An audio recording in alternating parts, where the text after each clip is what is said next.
There are some pictures that I think are kind of ingrained in our collective minds. And maybe these are some pictures that you've seen before, but these are the kind of pictures that we say things like this about. A picture's worth 1,000 words, right? These are pictures, maybe those of you who are a little older can remember pictures like these, and these pictures you remember. And the reason that we say a picture is worth 1,000 words is because of what it represents. It's because of what it points to. It's because of what it reminds us of. And usually the thing that it reminds us of is something that is powerful or important or significant or a significant era of American history or some significant moment. And so pictures really are, in many cases, worth 1,000 words because for some of these pictures, these are pictures that if I described it, you could remember it, you could picture it in your head because of how significant these pictures are. The problem, I think, that we face is we are so surrounded by images in our culture right now that we've lost the ability to see a powerful image. I mean, if you're on Instagram, that's all Instagram is. It's just pictures. And so you go to social media, you turn on the television, it's just images. You're bombarded by images. And I think when we're so bombarded by these images, we lose the ability to see some of the powerful ones. And I think the same thing happens in life. We are so surrounded by images and videos and ideas and noise that we sometimes lose the ability to see what's important, to see what's distinctive.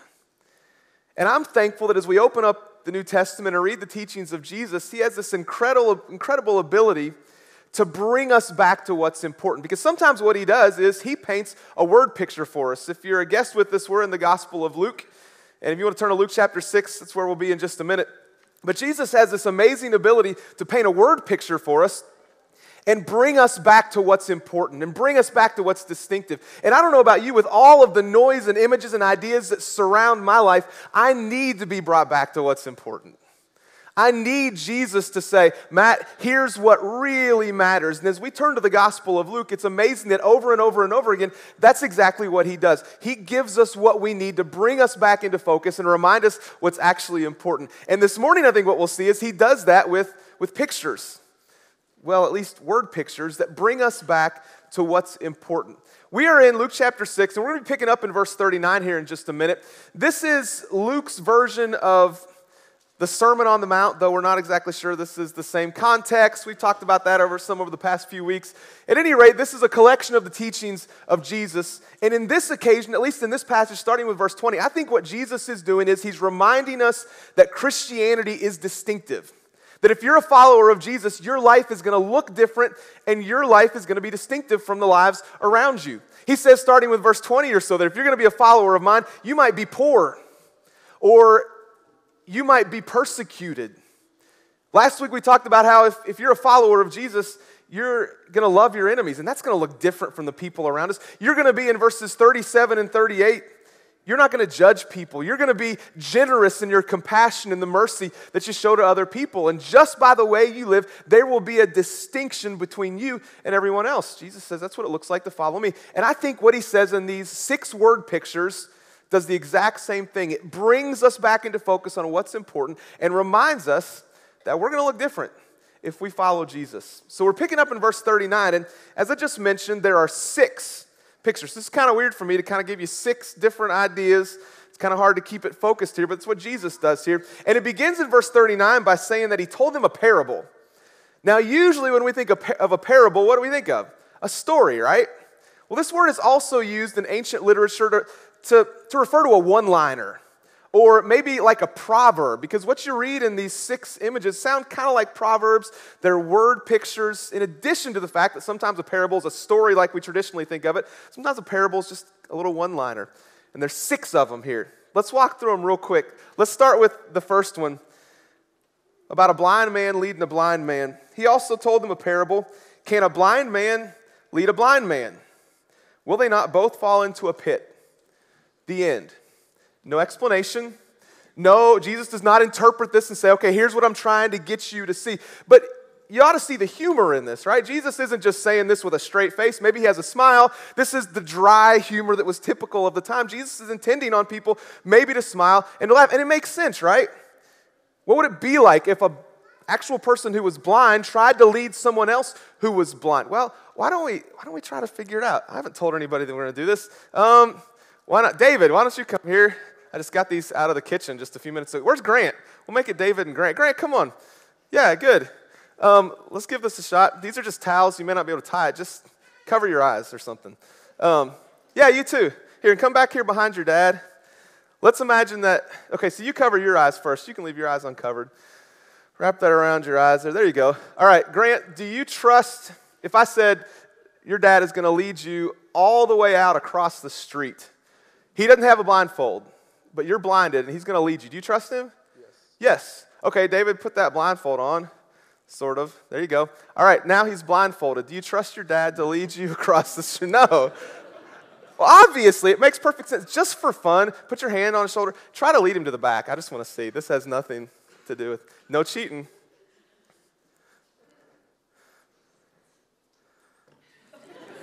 All right, that's good. I believe you can do it. Thank you. I was really hoping for something a little more dramatic than that, a trip and fall, and it didn't happen. Now, we get the ridiculousness of the illustration. A blind person cannot lead another blind person. So Jesus' point is, if you're going to show the way, you've got to know the way. Because there are certain teachings and teachers that can lead someone in a bad direction. In Matthew 23, he describes the Pharisees as blind guides. So he may be referring here to the Pharisees, but I think in general he's saying, listen, if you're going to follow a teacher, then you got to make sure that that teacher is not blind. If you're going to teach someone else, you've got to make sure that you're not blind. With each one of these images, and we're going to hit them real quick, I want to leave you with one question. All right, so here's the question with this image that Jesus gives us. What person in your life, do you trust too much? What person in your life do you trust too much? That you listen to too closely? Maybe it's a political figure or ideology. Maybe it's a news source. Maybe it's some sort of Christian teacher that you follow online or on YouTube or whatever that may be blinder than you think. Maybe they're stricter. Maybe they're placing restrictions on you as you listen to their teaching that the Bible doesn't place on you. Or maybe they're permitting things that the Bible doesn't permit. Is there a Christian teacher perhaps that you're following, that you're trusting too much? Maybe there's a relationship or a friend. For those of you who are going back to school this week, hopefully you trust your friends, but could there be a friend that may be blind and you're trusting just a little bit too much? What person in your life do you trust too much? Here's the second image, and it's a difficult one to include. We'll hit it quickly. Verse 40, a disciple is not above his teacher. All right, so here's the picture that Jesus is painting. You've got a teacher and a disciple. The disciple is not above his teacher. But everyone, when he is fully trained, will be like his teacher. All right, so you've got the disciple or student-teacher relationship. Now, there's debate as to what this means, all right? We're not going to go into all that debate. Is this talking about the Pharisees and how you shouldn't follow the Pharisees as your teacher because you might end up like them? Or is Jesus saying, listen, nobody is above his teacher, but if you follow me and train like me, you'll become like me? I think that's what he's talking about. To avoid all of the debate about that, I think Jesus is saying, listen, no one is above the teacher, me, but if you train, you can become like me. Now, that's a pretty powerful thought, isn't it? Only Jesus could say that.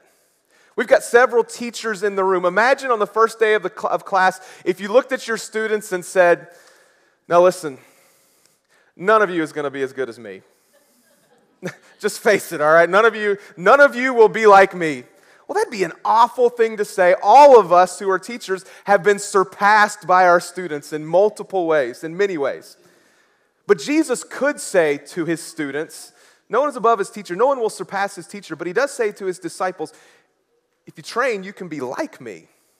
Can you imagine what it would have been like to follow Jesus around for 3 years? You think you would have learned anything? Think you would have grown a little bit as you followed Jesus around? I would imagine so. Now, we don't have that privilege, but we do have Scripture to train us to become like Jesus. So the question is, are you training? It's the language Jesus uses here. Are you training to become like Jesus? Here's the question with this image. In what one area do you need to become more like your teacher? what one area of the life of Jesus, as you model your life on Jesus, what one area would you pinpoint and say, okay, that's the one that I definitely need to become more like Jesus in? Here's the third picture that Jesus paints, starting with verse 41, and it's one that's a little bit more familiar. He says, "Why do you see the speck that is in your brother's eye, but do not notice the log that is in your own eye? How can you say to your brother, 'Brother, let me take out the speck that is in your eye,' when you yourself do not see the log that is in your own eye? You hypocrite! First take the log out of your own eye, and then you will see clearly to take out the speck that is in your brother's eye." Now again, Jesus is not saying this with a straight face. He likely is intending to be humorous here. He's saying, can you imagine looking at someone else and seeing something really tiny, just a speck of dust? If you're a construction worker, like Jesus grew up in that situation, do you see that speck of dust? And imagine saying to that person, "Hey, you got a speck of dust in your eye, and you've got a big log coming out of your own eye." That's ridiculous. But we do that sometimes. And what Jesus is saying is, he's pointing out the hypocrisy of looking and clearly seeing all of the problems that everyone else has and not seeing your own. And this goes back to what he said in verse 37, "Judge not, and you won't be judged. Condemn not." Here's the problem. If you've been in church very long, there's this tendency to become judgmental, right? The longer you're in church, probably there's this tendency to become, the more judgmental you become. And here's why. We know all the rules, right? We know what you're supposed to do, what you're not supposed to do. And there's 3 or 4 of those things that we don't do very well, but we look around us and everybody else, there's like 10 or 12 of those things they don't do very well. And so we look at our own lives, we're like, yeah, I struggle with 3 or 4, but we really focus on those 10 or 12 things that everybody else struggles with, and we become more and more and more judgmental. And in this particular illustration that Jesus uses, here's what he says.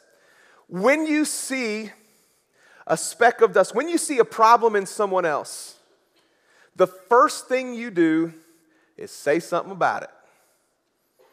No, that's not what he said. That's what we do. That's not what he said. These aren't my words, these are Jesus' words. Here it is. The first thing you do when you see this problem in someone else's life, middle of verse 42, "You hypocrite, first take the log out of your own eye, and then you'll see clearly." So here's where it gets kind of practical. When you see something in someone else that bothers you, probably happens pretty regularly. When you see something in someone else that bothers you, the very first thing you ought to do is look in the mirror. Instead of saying something, thinking something, judging, the first thing you ought to do is look in the mirror and ask, what is it that God wants me to deal with in my life? Got to look in the mirror. And then Jesus says, you can help someone else out. Because when you've dealt with the sin in your own life, it puts you in a better position to help other people in their lives. Have you ever had somebody come to you and share with you something that you're struggling with, but it starts off like this? "Hey, I've noticed this thing. Man, I struggle with that too.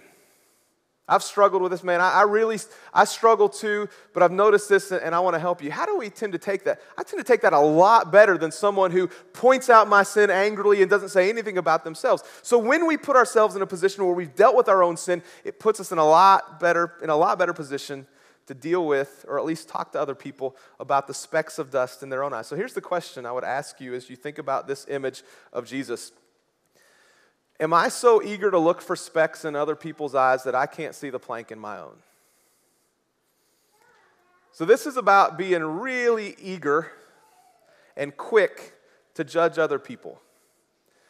Now, we could spend a lot of time talking about judging, and in this passage, Jesus permits it, right? Because he says, after you've dealt with your own sin, then you deal with the sin in somebody else's life. But we're allowed to judge, but is this something you're eager to do?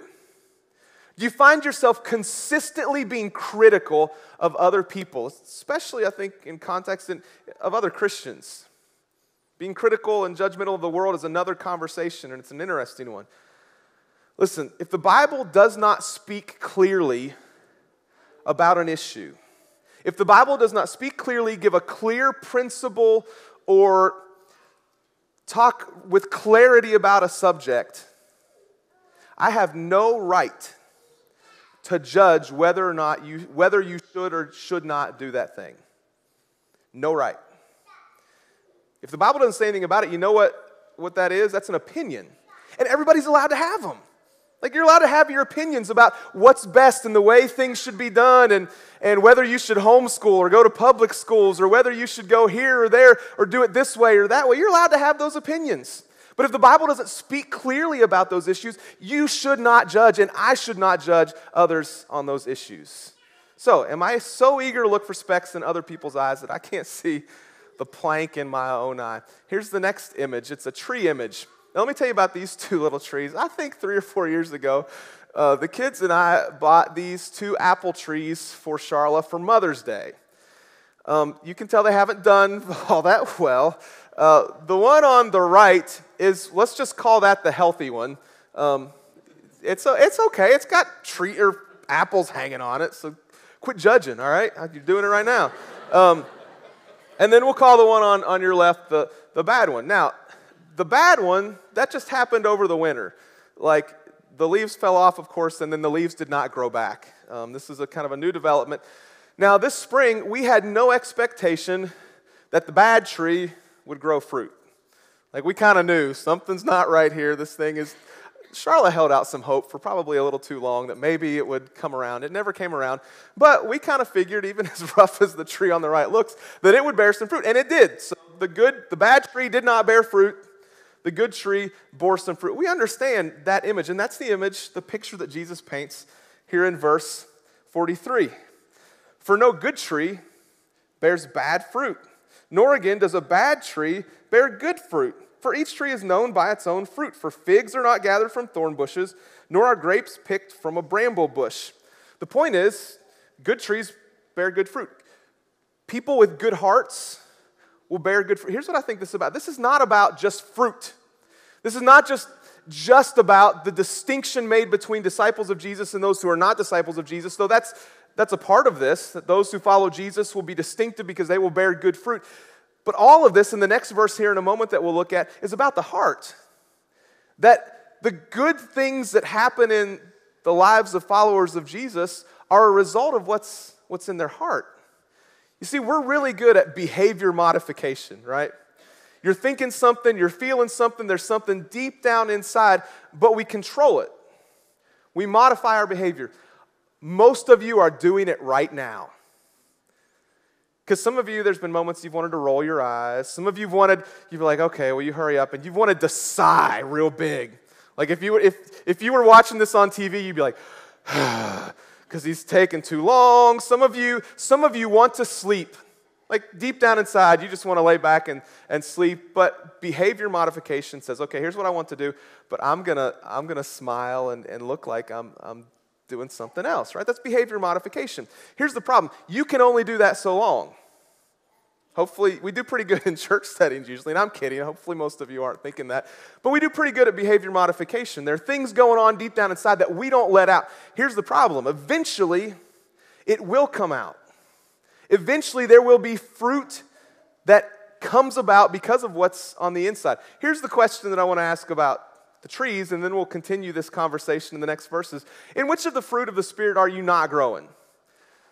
So all of us want to bear the fruit of the Spirit, right? We want to bear fruit for Jesus. We want to bear good fruit. Here's the list of them. Love, joy, peace, patience, kindness, goodness, faithfulness, gentleness, and self-control. If you kind of pinpoint one of those, which one of those is not growing or has not grown for a long time in your life? Maybe it's time for it to grow. Look at the next picture that Jesus paints is found in verse 45. He says, the good person out of the good treasure of his heart produces good, and the evil person out of his evil treasure produces evil, for out of the abundance of the heart his mouth speaks. So Jesus, in this word picture, says, okay, your heart is like a treasure, and if that treasure is good, then good things will come out. He talks directly of the way we speak here. If the treasure is bad, then bad things will come out. This is all about the heart. Jesus talks about this in Matthew chapter 15. These are familiar verses. He says in verses 17 to 19, do you not see that whatever goes into the mouth passes into the stomach and is expelled? And all of his disciples say, thank you, Jesus, for that description. Of course, we know that's how it works. But what comes out of the mouth, Jesus says, proceeds from the heart. So he kind of reverses. So what comes out of the mouth comes from the heart, and this defiles a person. For out of the heart come evil thoughts, murder, adultery, sexual immorality, theft, false witness, slander. Jesus says all of this bad stuff that comes out of the lives of people and out of the mouths of people didn't just happen. It comes from the heart. And if there are things going on in your heart that shouldn't be there, and you're trying to modify your behavior in a way to hide that, listen, eventually that's going to come out. I liked the movie Inside Out from 4 or 5 years ago. A lot of fun. If you saw it, and some of you may be in a phase where you're watching this with your toddlers or kids right now a lot. Basically, it gave a character to each emotion that this little girl had. So the little girl had fear and sadness. That was happiness. You wanted her to kind of win the day. I forget what she was. And he was anger, right? And so it kind of gave voices to all of these emotions, and it really made you think, because it made you think about some of the stuff that's in your own life and when they kind of take control. But what happened in the movie is at different points in time, what was in the heart eventually came out, and that's absolutely the case with us. Here's the question in this image that Jesus paints of the treasure in the heart. What evil treasure is in your heart that could eventually come out? Now, this makes it sound like I'm trying to make you feel guilty this morning. Listen, no, I'm not trying to make you feel guilty. I'm trying to help you clean out your heart, because most of us have some junk in here that doesn't need to stay there, because if we keep it there, it will eventually come out. And so the better thing to do is ask difficult questions like this and say, okay, what's in there that I need to get out now before it creates some sort of problem and I hurt someone else or hurt myself or lose my soul? These questions matter. And then here's the last image that Jesus paints, and we'll spend just a minute on it because it's a really familiar one. Verse 46. Why do you call me Lord, Lord, and not do what I tell you? Everyone who comes to me and hears my words and does them, I will show you what he was like. Now, the picture I've put on the screen is kind of the Matthew 7 version of this. Wise man built his house on the rock, foolish man on the sand. It's a little bit different in Luke. Watch how he does it. It's kind of cool. So the person who does what Jesus says is like this, verse 48. He is like a man building a house who dug deep and laid the foundation on a rock. So here's the guy who is not lazy when he builds the foundation. For those of you who build things, you ever been kind of lazy about something or wanted to get it done quick? And so you built something quick. Maybe it's just something around your house and it fell apart.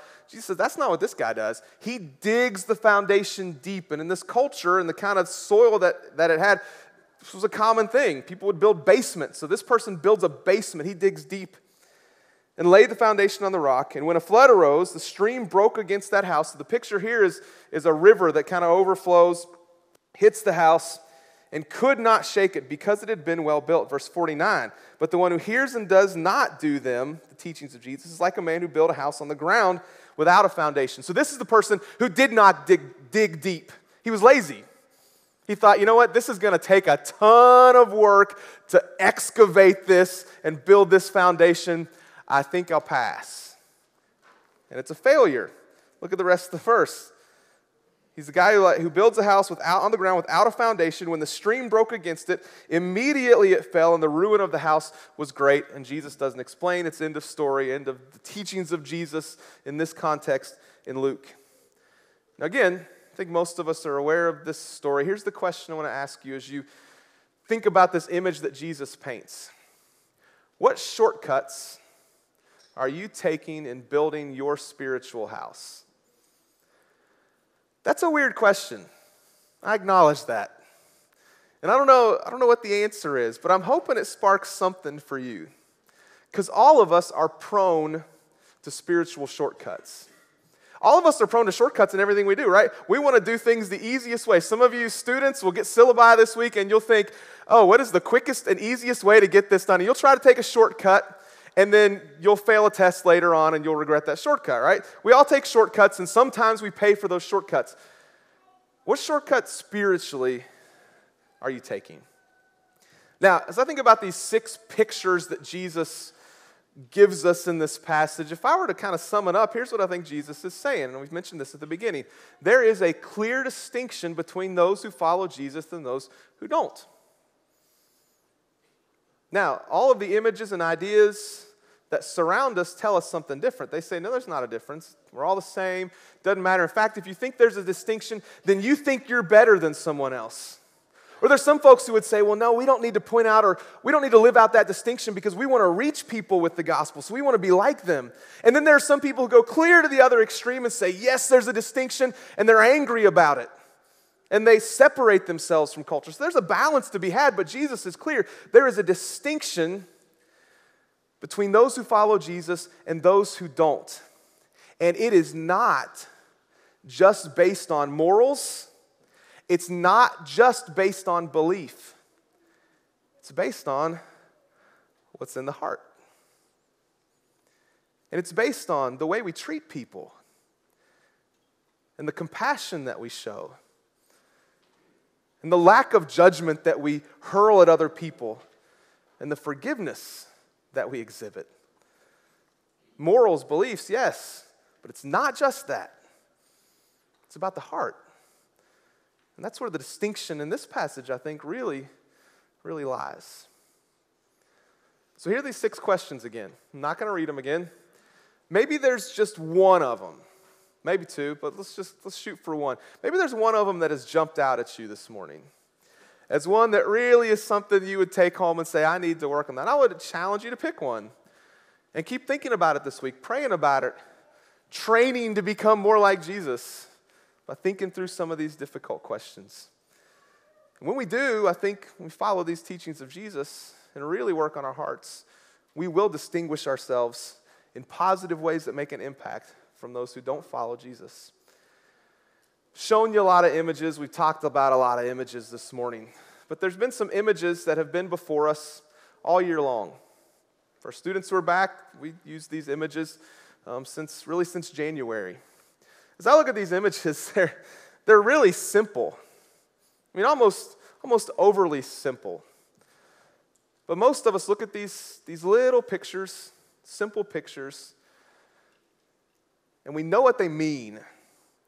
And for that reason, these little pictures, they do more than speak 1,000 words or mean 1,000 words. There's so much more.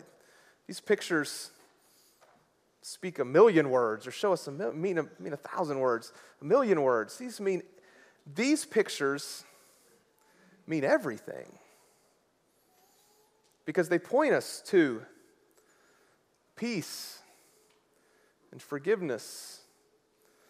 They point us to what really matters. They point us to eternal life that's only possible because of Jesus. If we can